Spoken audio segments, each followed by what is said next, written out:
Assalamualaikum warahmatullahi wabarakatuh. Perkenalkan, nama saya Muhammad Haris Setiawan. Saya dari Manajemen 2C dari Universitas Terbuka Pokjarpati.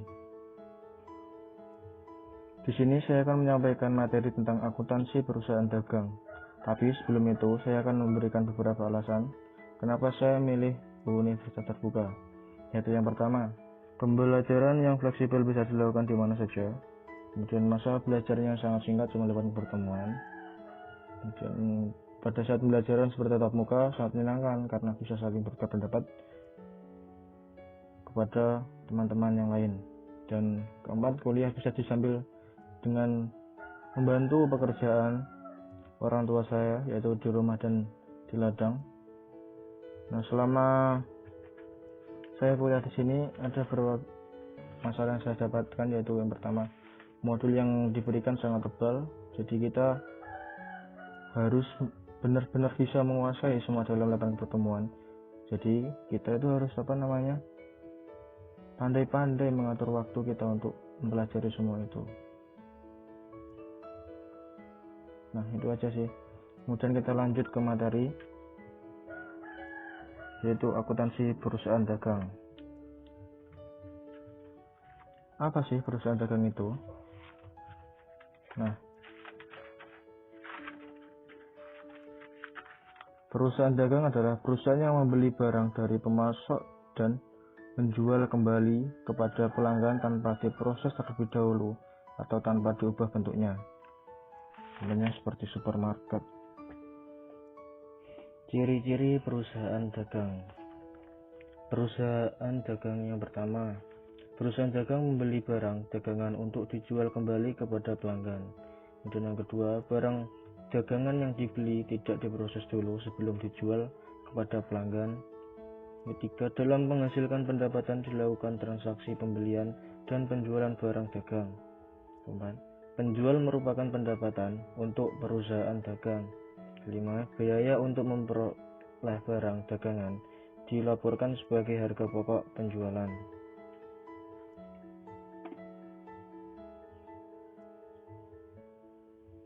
Nah, ini tadi ciri-ciri perusahaan dagang. Kegiatan utama perusahaan yaitu pembelian, kemudian pengeluaran kas, penjualan, penerimaan kas, dan return. Pembelian adalah transaksi ini hanya meliputi pembelian barang dagang, yaitu barang yang akan dijual kembali kepada pelanggan. Transaksi pembelian ini dipengaruhi oleh hal-hal berikut, yaitu yang pertama, beban angkut pembelian, potongan tunai pembelian, return pembelian, dan pengurangan harga. Sedangkan penjualan, yaitu transaksi hanya meliputi penjualan barang dagangan. Transaksi ini dipengaruhi oleh hal berikut, yaitu potongan tunai penjualan, return penjualan, dan pengurangan harga.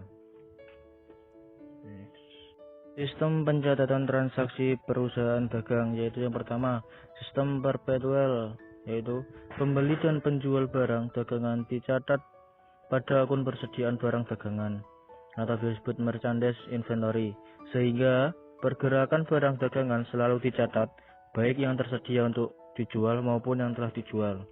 Kemudian menggunakan sistem periodik.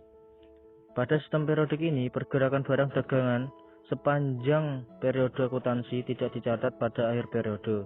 Perusahaan harus menghitung persediaan yang masih tersisa secara fisik untuk menentukan jumlah barang dagangan yang terjual dan yang tersisa. Siklus akuntansi perusahaan dagang. Siklus akuntansi perusahaan dagang yaitu proses pembuatan laporan keuangan pada sebuah perusahaan dagang dalam periode tertentu.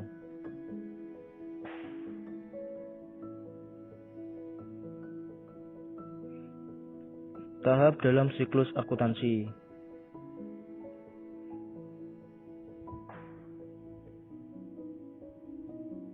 Tahap pencatatan, yaitu setiap transaksi dari suatu kegiatan usaha merupakan suatu informasi awal yang harus dicatat dan diolah sehingga timbul laporan keuangan.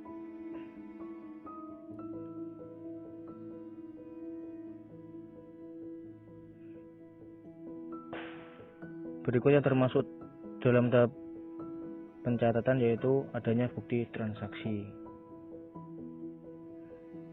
Kemudian jurnal umum, sebuah jurnal yang digunakan untuk tempat melakukan pencatatan segala jenis bukti transaksi keuangan yang muncul akibat terjadinya berbagai transaksi keuangan perusahaan dalam periode tertentu.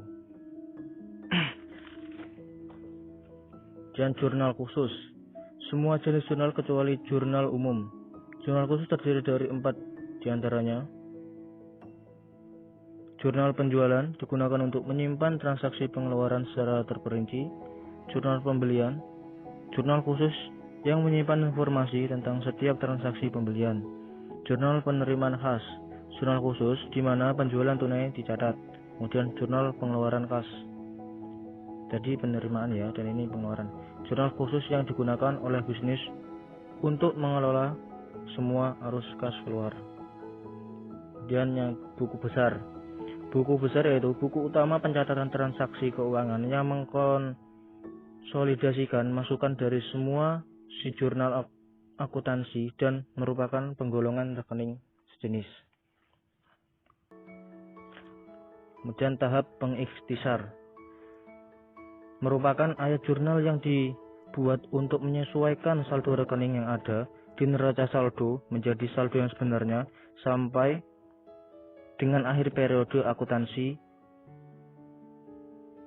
yang termasuk tahap pengikhtisar yaitu neraca saldo, jurnal penyesuaian, dan neraca lajur. Nah, neraca saldo ini merupakan pengelompokan saldo akhir di dalam buku besar atau daftar yang berisi kesimpulan seluruh rekening. Kemudian jurnal penyesuaian, jurnal yang biasa dibuat pada akhir periode akuntansi untuk mengalokasikan pendapatan dan pengeluaran untuk periode di mana mereka benar-benar terjadi. Kemudian neraca lajur, suatu lembaran kertas berlajur atau berkolom yang digunakan dalam kegiatan di akuntansi secara manual. Dan yang terakhir adalah tahap pelaporan. Tahap pelaporan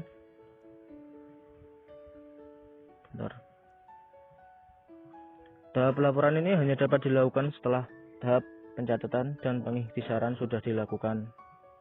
Tahap pelaporan itu terdiri dari pembuatan laporan keuangan, pembuatan jurnal penutup, dan pembuatan neraca saldo setelah penutupan. Bentuk yang termasuk dalam tahap pelaporan diantaranya yaitu yang pertama laporan keuangan yang terdiri dari laporan laba rugi, kemudian laporan perubahan modal, dan neraca. Selanjutnya adalah jurnal penutup. Jurnal yang dibuat pada akhir periode akuntansi untuk menutup akun-akun nominal sementara. Dan neraca saldo setelah penutup. Neraca saldo yang disusun setelah akun nominal atau akun sementara ditutup atau dinolkan saldonya dengan cara membuat jurnal penutup. Dan terakhir adalah jurnal pembalik. Jurnal pembalik yaitu jurnal untuk membuat jurnal penyesuaian yang menimbulkan akun neraca. Nah, kemudian ini adalah contoh jurnal umum, bentuk jurnal umum. Kemudian selanjutnya ini jurnal pembelian ya seperti ini kurang lebihnya. Kemudian ini jurnal penjualan. Dan ini jurnal penerimaan kas kurang lebih seperti ini. Dan ini pengeluaran kas.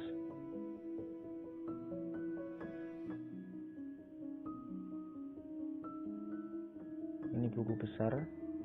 Contoh buku besar ya penulisannya seperti ini nanti. Dan yang terakhir adalah ini neraca lajur.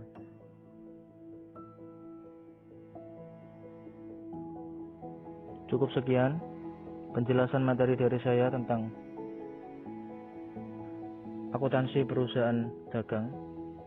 Bila ada kata-kata yang tidak kurang tepat atau tidak mengenakan, saya minta maaf. Cukup sekian. Wassalamualaikum warahmatullahi wabarakatuh.